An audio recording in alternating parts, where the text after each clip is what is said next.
¿Tú sabes ese segundo exacto en el que notas que algo no encaja? Que no es paranoia, ni celos, ni una película mental, sino realidad pura.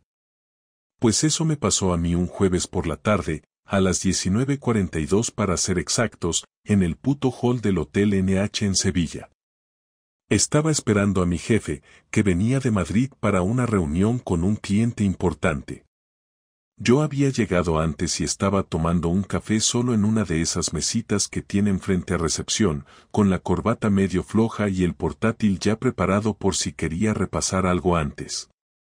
Todo normal, hasta que escucho como el recepcionista dice en voz alta, sí, habitación 312, a nombre de Laura García. Laura García es mi mujer. Y créeme, no es un nombre común cuando sabes que tu mujer, con ese mismo nombre y esos mismos apellidos, te dijo hace una hora que estaba en casa de su hermana en Dos Hermanas, ayudándola con los preparativos del cumpleaños de su sobrino. Me quedé congelado. No porque pensara automáticamente me está engañando, sino por esa mezcla absurda de incredulidad y lógica que intenta darte explicaciones tontas. Habrá otra Laura García, será por trabajo, no puede ser la mía. Hasta que vi al recepcionista entregar la tarjeta de la habitación a un tío alto, con barba bien recortada, camisa blanca sin arrugas y unos zapatos que costaban más que mi sueldo de una semana. Detrás de él, apareció ella. Mi mujer. Sin duda. Con la chaqueta de cuero marrón que lleva solo cuando sale arreglada pero informal, con el pelo recién planchado y con ese bolso pequeño que nunca usa salvo que tenga una cita especial. Y ahí, hermano, el estómago se me cayó al suelo. No hicieron nada que no pudiera justificar un par de compañeros de trabajo. Ni se tocaron, ni se besaron, ni nada raro. Pero iban demasiado cerca. Demasiado sincronizados. Con ese lenguaje corporal que solo tiene la gente que lleva un rato largo mirándose con intención. Ella no me vio. Yo me agaché instintivamente, como un cobarde, detrás de la columna del pasillo lateral. Me sentí patético. Pero no me moví. No dije nada. Solo los vi subir juntos al ascensor. Él pulsó el botón. Ella se giró un poco como si estuviera comprobando que nadie los observaba, y ahí confirmé que ella sabía perfectamente lo que estaba haciendo. Cuando se cerraron las puertas del ascensor, me levanté. Fui hasta recepción, le sonreí al recepcionista, el mismo que había dicho su nombre, y le dije: Perdona, soy el hermano de Laura García. Se me ha olvidado darle algo. ¿Puedes decirme a qué habitación subió? El tipo ni dudó. La 312. Y ahí me entró una calma extraña. Nada de ira, nada de nervios. Solo una decisión inmediata: no iba a subir. No iba a armar un escándalo. No iba a enfrentarme a nadie, todavía. Apagué el portátil, llamé a mi jefe y le puse una excusa sobre tráfico para evitar el encuentro. Me fui directo al bar más cercano y me pedí un whisky solo. El primero en años. ¿Sabes qué es lo más jodido? Que en ese momento, mientras bebía, no sentía odio hacia ella. Sentía una especie de respeto. Como si por primera vez me hubiera mostrado quién era realmente. Y yo lo había ignorado demasiado tiempo. Salí del bar con un cosquilleo raro en el pecho. No era ansiedad, era algo más parecido a esa lucidez incómoda que te invade cuando ya no tienes que imaginar nada porque ya lo sabes. Caminé hacia el coche, me senté, bajé la ventanilla, encendí un cigarro, aunque había dejado de fumar hacía años, y me quedé allí, quieto, con el motor apagado y la cabeza girando en bucle. Lo único que pensaba era, ¿y ahora qué? No podía llegar a casa y hacer como que no había visto nada. Tampoco podía subir al hotel, golpear la puerta y montarle una escena, no porque me faltaran ganas, sino porque eso me iba a poner en una posición de mierda. Yo no necesitaba una explicación, lo que necesitaba era contexto, saber desde cuándo, con quién, qué tan lejos había llegado esto, y sobre todo, ¿por qué? Esperé una hora, calculando que para entonces ya habrían hecho lo que fueran a hacer, y me acerqué de nuevo al hotel. Esta vez no entré. Me quedé en el coche, esperando, observando. A las 21:17 salieron. Ella con la misma chaqueta, el pelo revuelto y una sonrisa idiota que no le conocía. Él caminaba como si no hubiera hecho nada mal, relajado, sobrado. Se despidieron con 2 besos. Ella se giró para irse, él volvió al ascensor. No hicieron nada más, pero ya estaba todo dicho. Me quedé con el número de matrícula del coche al que se subió ella y el modelo, un Opel Corsa gris de hace unos años. Sabía que no era el nuestro.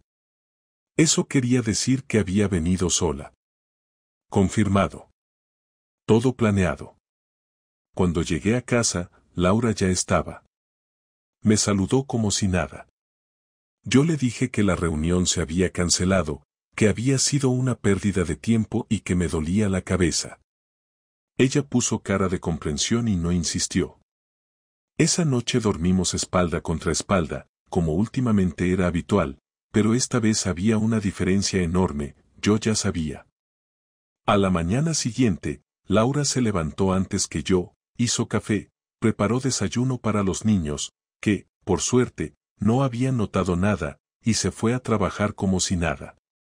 Yo me quedé en casa, diciendo que tenía que revisar unos informes. Mentira.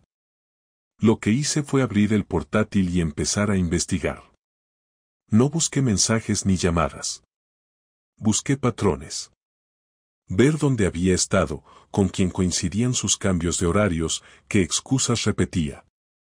Abrí el calendario compartido del Google, que casi nunca usábamos, y noté que había varios días señalados con eventos privados.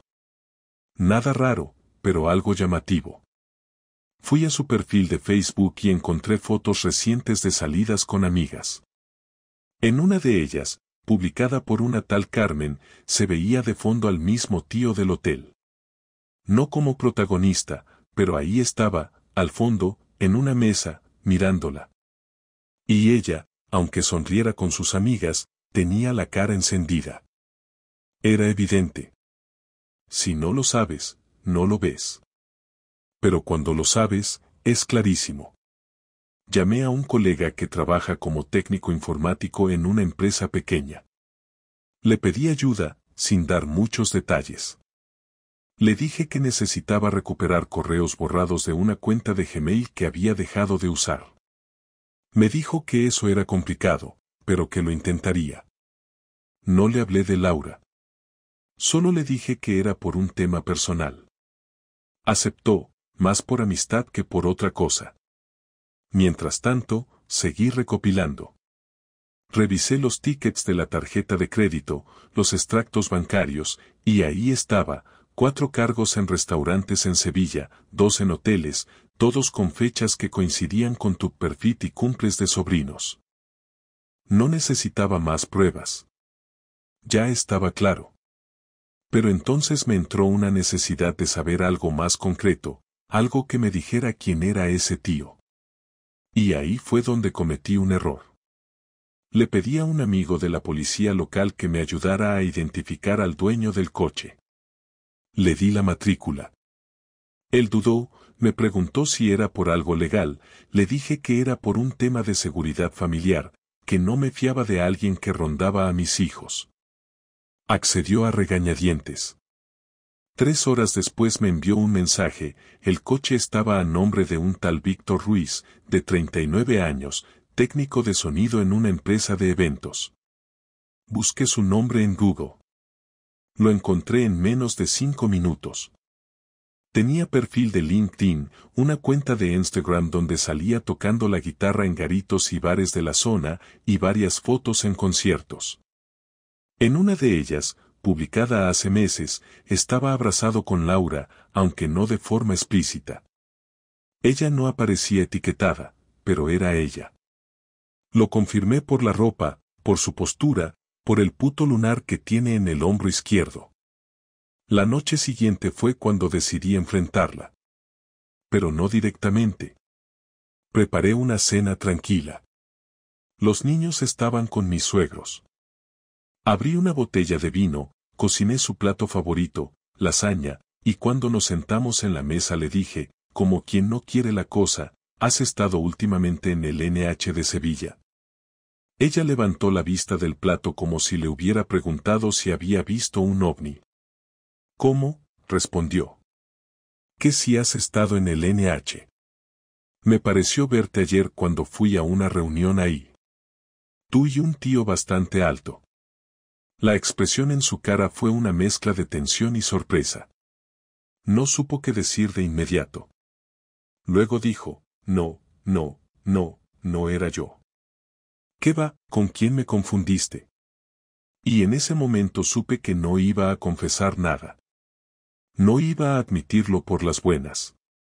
Estaba dispuesta a mentir en mi cara, con tal de no perder el control de la situación. No le dije nada más. Me terminé la cena en silencio, recogí los platos, lavé todo sin hablar, y esa noche dormimos en la misma cama, pero con la mayor distancia emocional que jamás había sentido. No me dolía que me hubiera engañado. Lo que me dolía era la naturalidad con la que podía sostener la mentira sin temblarle la voz. Sin una grieta. Como si hubiera ensayado cada respuesta. Como si llevara haciéndolo tanto tiempo que ya no le costara esfuerzo. A partir de ahí, todo cambió. Empecé a alejarme, pero sin hacerlo evidente. Dejé de preguntarle cosas. Dejé de hacer planes con ella. Me limité a las rutinas básicas, a los niños, a la casa. Todo lo demás, lo empecé a gestionar mentalmente. Porque sabía que se venía algo grande. Solo necesitaba prepararme bien. A la semana siguiente, decidí que ya no tenía sentido seguir con el teatro. No estaba esperando que se arrepintiera ni que me pidiera perdón. Tampoco quería una confesión completa. Lo único que quería era poner fin a ese juego asqueroso donde ella fingía que todo estaba bien mientras se acostaba con otro en habitaciones de hotel que seguramente pagaban a medias. Sabía que la confrontación iba a ser fea, que podía terminar gritando, llorando o con alguno de los dos durmiendo en el sofá, pero ya no me importaba. Necesitaba sacarlo de una vez, sin vueltas, sin rodeos, sin discursos de víctima ni de mártir. Quería que supiera que no era idiota, que lo había visto todo, y que a partir de ese momento las reglas habían cambiado. Lo planeé para un sábado, justo después de comer, cuando los niños se habían ido a dormir la siesta después de haber estado jugando toda la mañana en el jardín. Ella estaba en la cocina, recogiendo los platos, y le dije que se sentara conmigo en el salón, que necesitaba hablar. Me miró raro, como si ya intuyera lo que se venía, porque su primera reacción fue defensiva. ¿Qué pasa ahora?, con ese tono que usaba cuando creía que yo iba a quejarme por cualquier tontería. Le respondí sin levantar la voz, sin mostrar rabia, pero con firmeza. Sé lo del hotel. Sé quién es él. Sé cuánto tiempo lleva pasando. No tienes que decir nada, solo quiero que sepas que ya lo sé. Ella dejó de moverse. No dijo nada durante unos segundos, como si su cerebro estuviera buscando qué versión usar.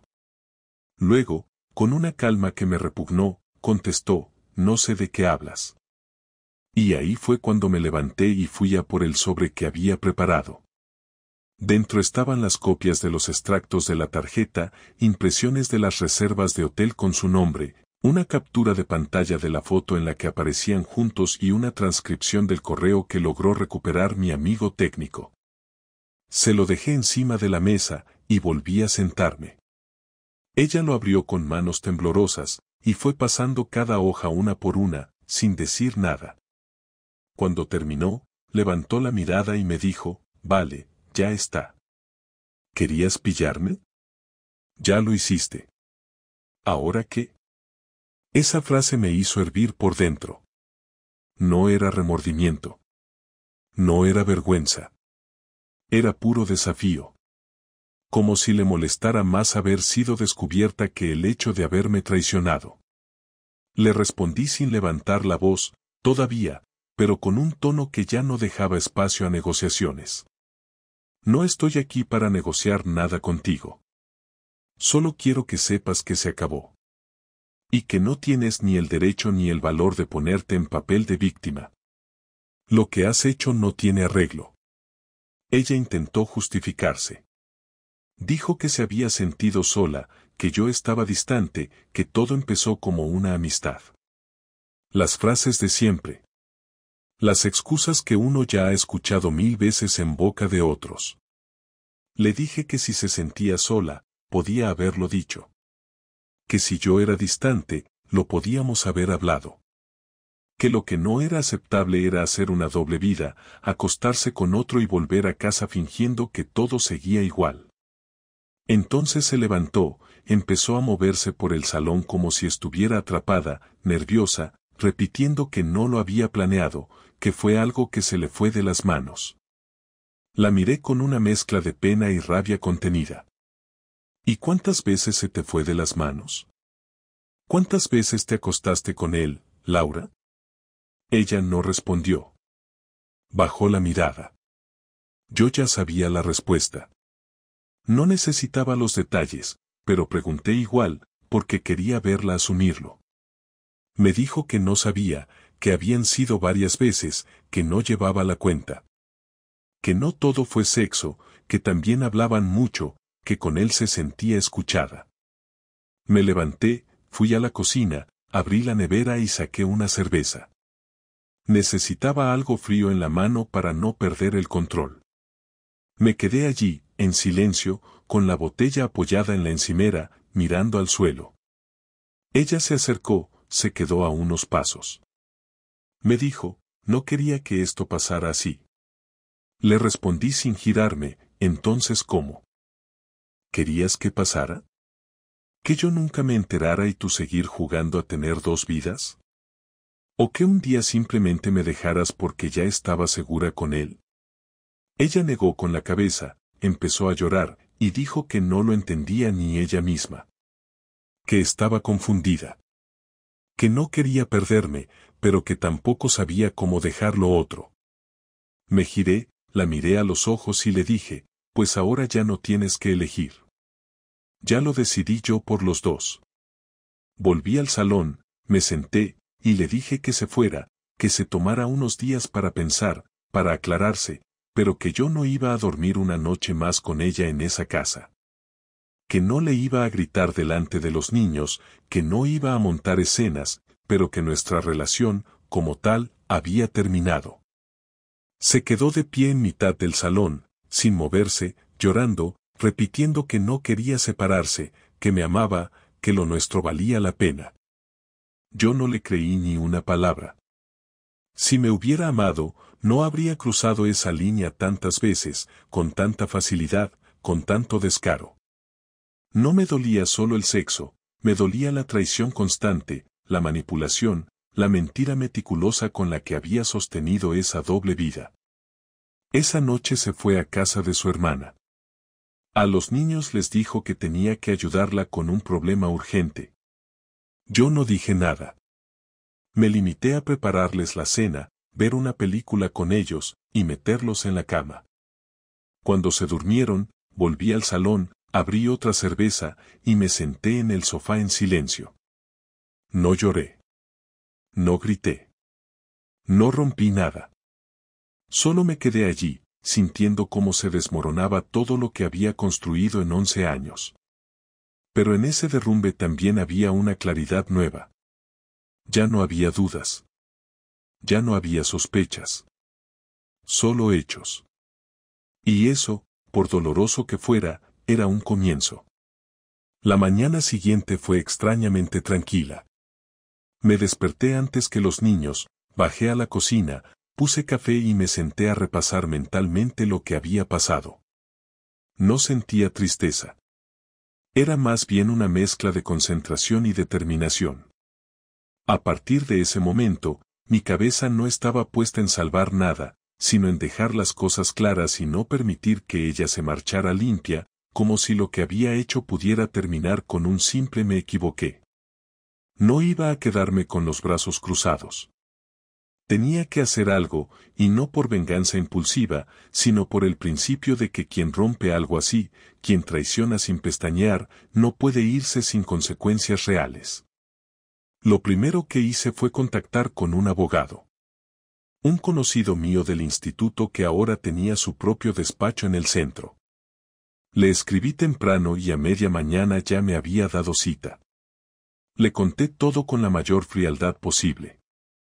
Me pidió que le enviara los documentos, las capturas, cualquier prueba que tuviera.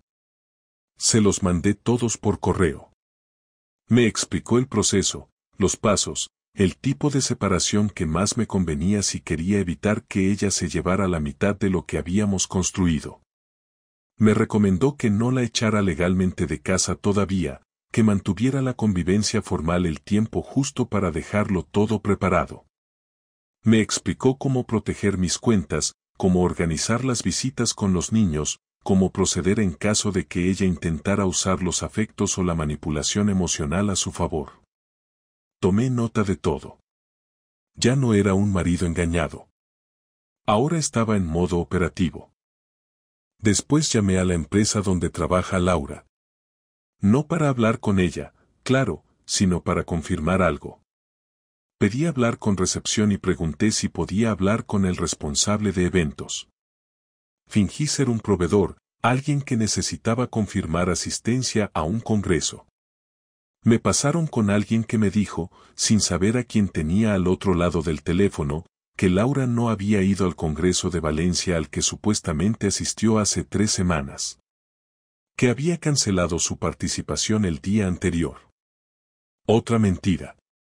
Otra pieza que encajaba en el rompecabezas. Volví a colgar y anoté todo. Luego hice algo que nunca pensé que haría, imprimí varias de las pruebas, las ordené en una carpeta y preparé varios sobres. Uno para su madre, otro para su padre, otro para su hermana y uno más para una amiga suya con la que siempre había sido especialmente crítica con las infidelidades ajenas. Sabía que era un golpe bajo, pero no me importaba. Ella había jugado a esconderse, a manipular, a mentir con la sonrisa puesta. Yo iba a desnudar esa mentira delante de la gente que le importaba. No para humillarla sin sentido, sino para que no pudiera construir una narrativa cómoda en la que yo fuera el que exageraba o el que no supo perdonar. No. Esta vez todo el mundo sabría exactamente qué había pasado. Esa tarde fui a casa de sus padres. No estaba ella, por suerte. Les entregué el sobre, les pedí que lo leyeran con calma, sin interrumpirme, y luego les dije que su hija había destruido nuestro matrimonio de una forma deliberada, sistemática y sin el menor remordimiento. Su madre empezó a llorar. Su padre intentó justificarse, diciendo que a veces las parejas pasan por malas rachas. Le respondí directamente, una mala racha no es acostarte con otro durante meses y volver a casa como si nada. Me fui sin quedarme a escuchar más. No estaba ahí para debatir nada. Solo quería que supieran la verdad. Hice lo mismo con su hermana, que se quedó callada todo el tiempo, y luego con su amiga, que ni siquiera me miró a la cara. No dije nada más. Solo entregué el sobre y me fui. Volví a casa esa noche y Laura ya estaba. Me miró con cara tensa. ¿Dónde has estado?, preguntó. Le respondí con total normalidad. Con tus padres, con tu hermana y con tu amiga Clara. Les llevé algo que deberían haber sabido hace tiempo. Ella palideció. ¿Qué les llevaste? Le contesté con la misma frialdad con la que ella me había mentido tantas veces. La verdad. Documentada. Con fechas, lugares y nombres. Se quedó sin palabras. No gritó. No se defendió.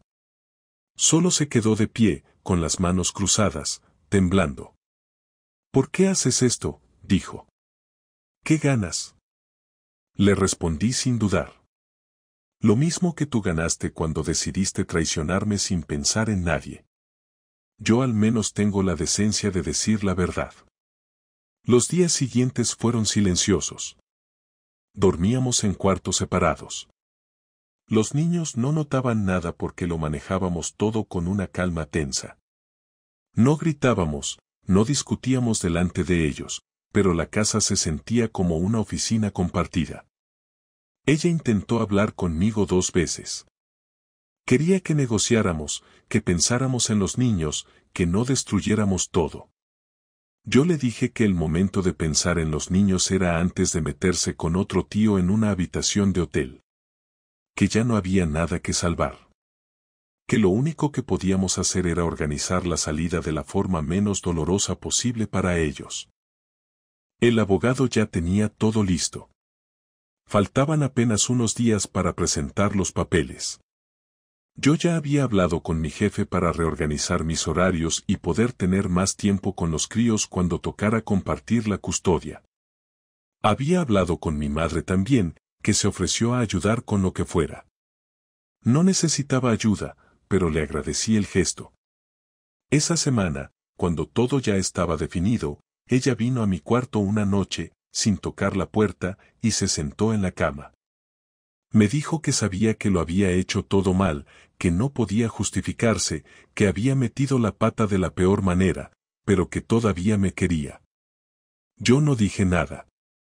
Me limité a mirarla con la misma expresión que se pone cuando alguien te habla desde otro planeta.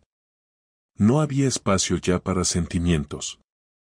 No después de lo que había visto, oído y vivido. Yo no puedo seguir viviendo aquí sabiendo que me odias, dijo. Le respondí, yo no te odio, Laura. Lo que siento es algo peor, indiferencia. Ya no me importa lo que pienses, lo que sientas o lo que hagas. Solo quiero que firmes los papeles y terminemos con esto. Y esa fue la última conversación larga que tuvimos antes de la separación. El día que firmamos los papeles fue más frío que cualquier invierno que yo recuerde, y no lo digo por el clima sino por la sensación de estar frente a alguien con quien compartiste 11 años, hijos, veranos, enfermedades, rutinas, y que ahora parecía poco más que una desconocida con la que solo había que intercambiar documentos. No discutimos por ninguna cláusula, no hubo desacuerdos con el abogado, no hubo lágrimas ni súplicas, todo fue mecánico. Llegamos por separado, nos sentamos frente al abogado como si fuéramos socios que disolvían una empresa, y respondimos con monosílabos cuando fue necesario. Me preguntaron si aceptaba la custodia compartida, si estaba de acuerdo con el calendario, si quería añadir alguna cláusula. Respondí que sí a todo, no porque estuviera conforme, sino porque lo único que quería era terminar ese capítulo y empezar otro donde pudiera respirar sin estar constantemente recordando que la persona que más cerca dormía de mí había sido capaz de mirarme a los ojos y mentirme, durante meses. Cuando salimos del despacho, ella me dijo que si podía acompañarme caminando hasta el coche. No sabía si tenía algo que decirme o si simplemente no quería irse sola. Caminamos en silencio unos metros y al llegar al aparcamiento, se detuvo. Me miró de frente, con esa cara que yo conocía demasiado bien, esa que usaba cuando estaba a punto de soltar algo que no sabía si iba a ser bien recibido. Me dijo que llevaba días pensando en todo lo que había hecho mal, que no buscaba perdón, pero que no quería que yo pensara que no valoraba lo que habíamos tenido. Me dijo que había sido una cobarde, que se dejó llevar por una necesidad estúpida de sentirse deseada, de escapar de la rutina, de volver a sentirse alguien distinta por un rato. Me dijo que no lo hizo por odio, ni por venganza, ni porque me faltara algo a mí como hombre, sino porque se había dejado arrastrar por algo que ni siquiera sabía explicar. Yo la escuché sin interrumpirla. No porque me interesara lo que decía, sino porque necesitaba escuchar esa última versión de los hechos, saber si en algún momento iba a decir algo que me hiciera replantearme mínimamente las cosas. Pero no lo dijo. Lo que oí fue lo mismo que ya había leído en foros, en otras historias, lo que me habían contado amigos en situaciones parecidas, excusas, confusión, búsqueda de validación, errores que no se planearon. Cuando terminó, le dije que agradecía su sinceridad, aunque llegaba demasiado tarde. Le dije que no me hacía falta que me explicara nada más, que todo lo que tenía que entender ya lo había entendido en el momento en que la vi salir de aquel hotel. Le dije que si algún día los niños preguntaban qué pasó entre nosotros, les diría la verdad con las palabras justas, sin manchar su imagen, pero sin inventar una historia amable. Ella asintió, bajó la mirada y me dio las gracias. No me abrazó. No me tocó. No me pidió otra oportunidad. Simplemente se dio la vuelta y se fue caminando sin mirar atrás. Los días siguientes fueron raros. La casa estaba en silencio, los niños notaban algo aunque todavía no lo preguntaban directamente. Yo les mantenía la rutina lo mejor que podía, sin mencionar a su madre más de lo necesario. Cuando iban a dormir con ella, les preparaba la mochila con todo lo que pudiera necesitar. No preguntaba qué hacían allí ni con quién. No me interesaba. Había desconectado completamente de esa parte. Me concentraba en mi trabajo, en los amigos que todavía estaban cerca, en salir a correr para no quedarme encerrado en la cabeza, y en ordenar todo lo que había dejado hecho un desastre por dentro. Una noche, mientras los niños dormían, recibí un mensaje suyo. No era largo, ni dramático. Solo decía, gracias por no haberme destruido más de lo que yo misma me destruí. Espero que algún día puedas estar bien del todo. Lo leí 2 veces. No respondí. Apagué el móvil, salí al balcón, me senté con una cerveza fría y me quedé allí sin pensar en nada. Por primera vez en meses, no había ruido en mi cabeza. Han pasado 3 semanas desde que firmamos los papeles y la sensación es rara, no buena ni mala, simplemente distinta. No hay ruido en la casa cuando estoy solo, no hay conversaciones incómodas ni silencios tensos. No hay nadie con quien pelearme por el espacio en la cama, por la temperatura del salón o por el volumen de la tele. Ahora cada decisión es mía, cada detalle en esta casa depende de mí, desde que se come hasta cómo se organiza el armario del pasillo. No diré que es liberador porque tampoco me gusta romantizar lo que fue una ruptura dura, sucia y completamente innecesaria, pero lo cierto es que he aprendido a vivir solo de una manera que no imaginaba tan llevadera.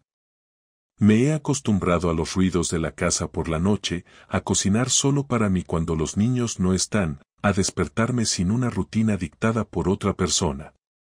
No hay una sensación constante de vacío, ni una nostalgia insoportable, solo momentos breves en los que algo me recuerda a ella, y ya no me duele, solo me confirma que esa parte ya pasó y que no quiero que vuelva.